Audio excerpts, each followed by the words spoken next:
Panel now, and we're joined by Liberal MP Trent Zimmerman and Labor MP Linda Burney, who is the Shadow Minister for Indigenous Australians. Welcome to you both. Thanks for joining us this Saturday morning. Thank you. Good morning.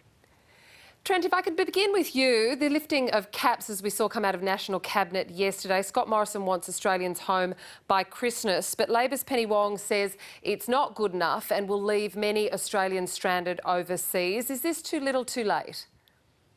Well, I think it's a very positive development because it represents something like a 50% increase. But I have to say this whole process has been frustratingly slow. I think Moses did a better job of getting his people home than the state premiers are doing at the moment.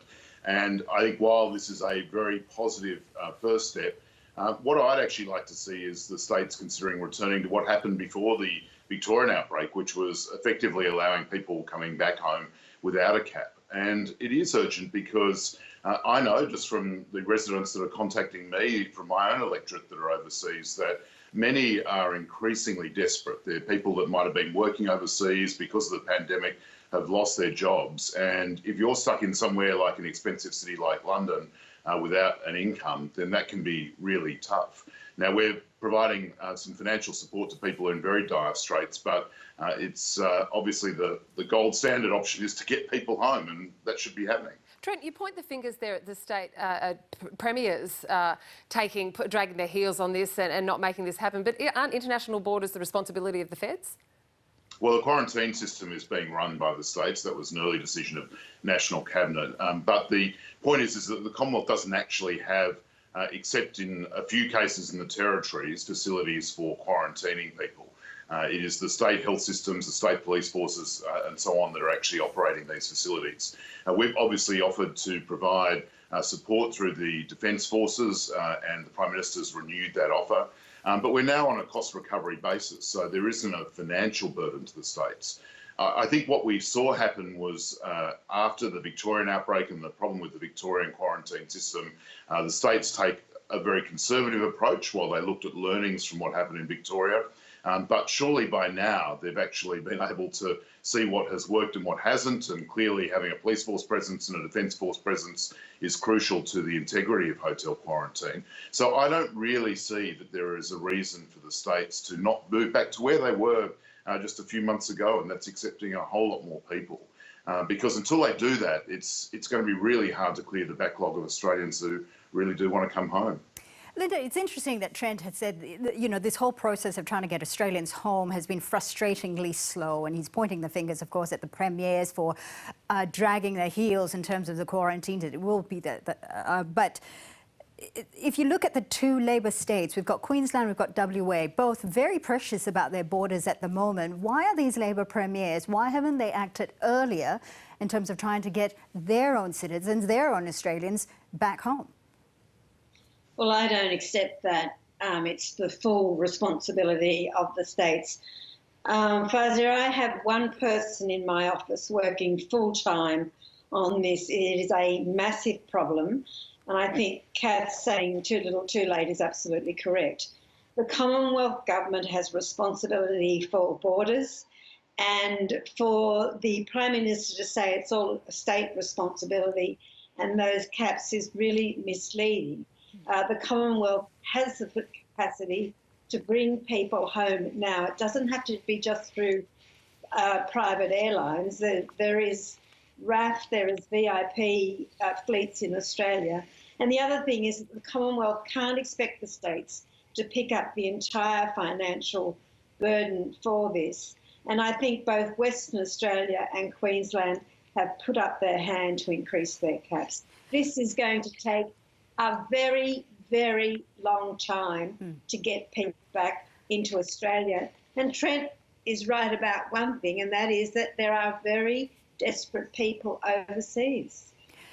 Linda, you know, you mentioned and you are repeating there Anthony Albanese's request for the use of the RAF aircrafts, which seem to be sitting idle. But as we were speaking to Alexandra Chilios there from the Big Smoke a little bit earlier, there are some diplomatic military sensitivities to using these military aircrafts to try to bring Australians back home.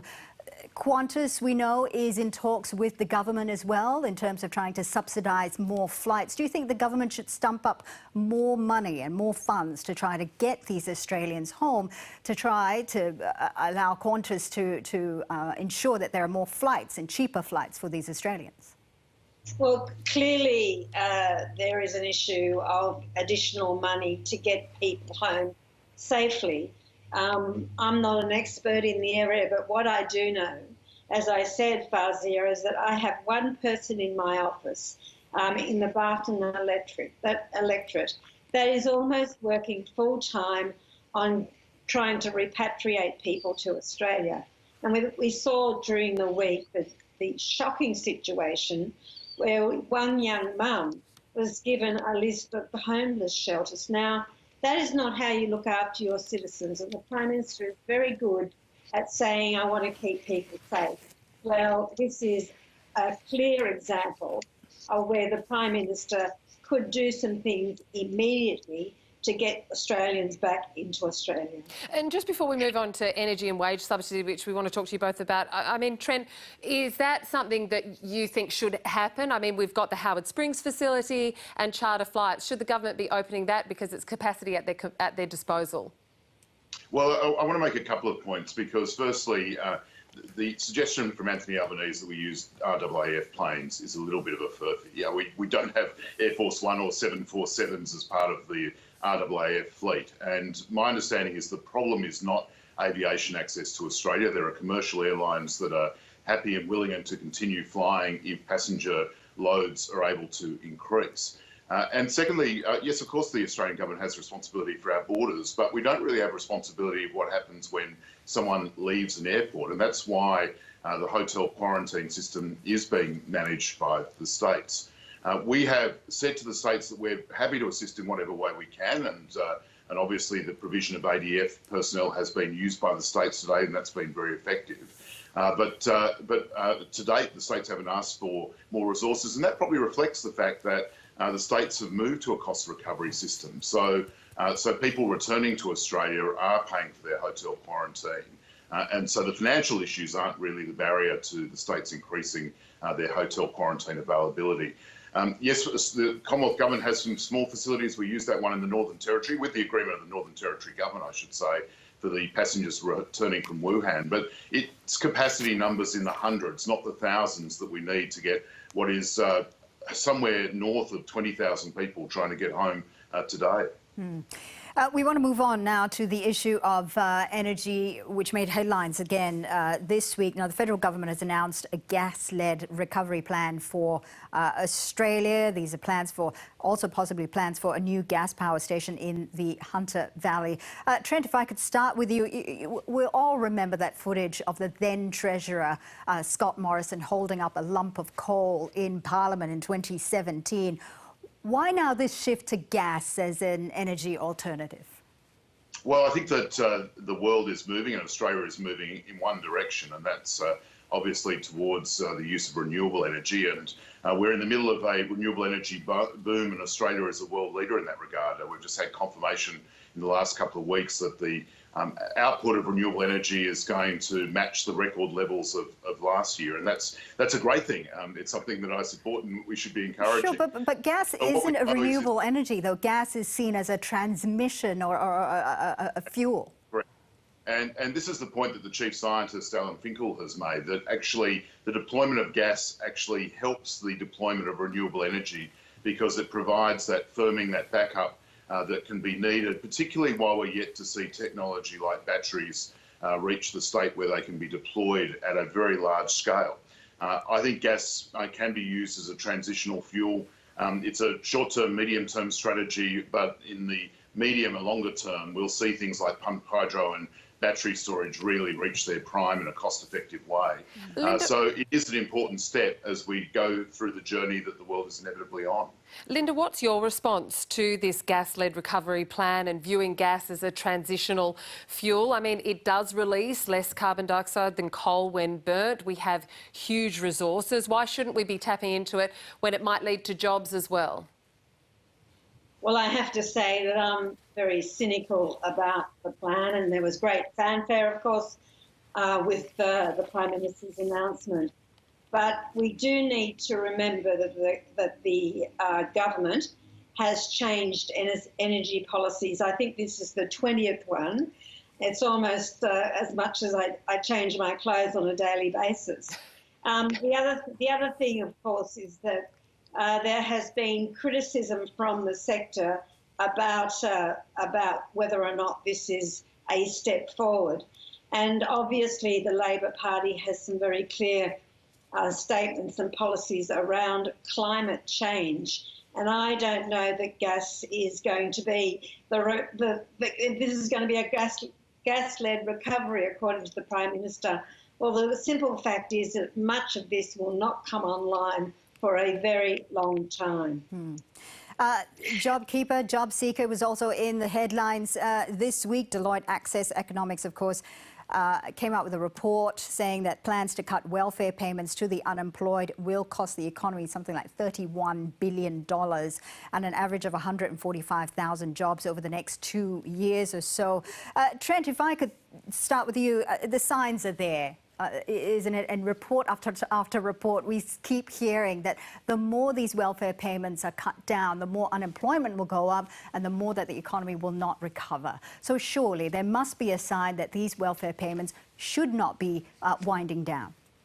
Well, a couple of points. Firstly, JobKeeper, we're keeping in place until March next year at this stage, and obviously we'll reassess then. JobSeeker stays until the end of the year, and we'll reassess then, and the PM's already signalled that he will be very open to keeping JobSeeker at a higher level if the economic circumstances necessitate that. And I've put on record my view is that JobSeeker should be at a higher level than it was before the pandemic as well. But I think what is important is that we look at where we want success to be, and success of getting out of this pandemic is when JobKeeper is not needed. That is where we need to head and where we want to be, because JobKeeper is meant to be a transitional program, a very important one that has been the largest contribution that Australian government's ever made to the economic welfare of the nation. But it is something that is obviously not something you can keep in place forever.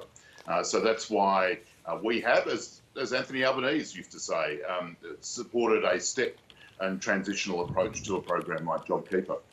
Linda, I'm sure that you'd welcome Trent's comments there saying that, you know, JobSeeker can't go back to those New Start levels. But what are your concerns with respect to winding these wage subsidies back? We're reading in the paper today that some job seekers, the boost, they're going to have to wait, unemployed Australians rather, will have to wait beyond October budget for this crucial decision on a job seeker. Well, I do welcome Trent's comments on the base rate of JobSeeker. People need to remember it's the old New Start payment. The argument that Labor's putting forward is now is not the time to wind back these subsidies. It is going to mean an enormous hit to the economy. And we know that people on JobSeeker, there are 13 people on JobSeeker for every one job available in the city, and in the country it blows out something like 28 people on JobSeeker for every one position. But what we also know is that people who are on low wages, people on JobSeeker, spend all their money in the local economy. So we're talking about, like you said, a huge economic shock to the economy when these subsidies are wound back. So I just want to say one more thing, is that, so Trent would be aware of this as well, is that the amount of JobSeeker and JobKeeper are going to be wound back at the end of this month. The pension freeze comes into place tomorrow. So there is enormous work for this government to do to think about what happens to age pensioners. And importantly, why won't they give a commitment now to those people on JobSeeker so they know what their future holds? It's cruel not to. We're 30 seconds out or over time now, but Trent, why wouldn't the government give a commitment now? Just responding to Linda's last point, please. Well, we're 2 weeks and 3 days away from the federal budget. I know that the next 2 weeks will be full of intense budget speculation, but maybe we should just be a little bit patient and see what Josh Frydenberg says on Tuesday fortnight. Patience is a virtue. Trent Zimmerman and Linda Burney, so many thanks for joining us. So good to talk to you both today. Thanks for having us. Thank you.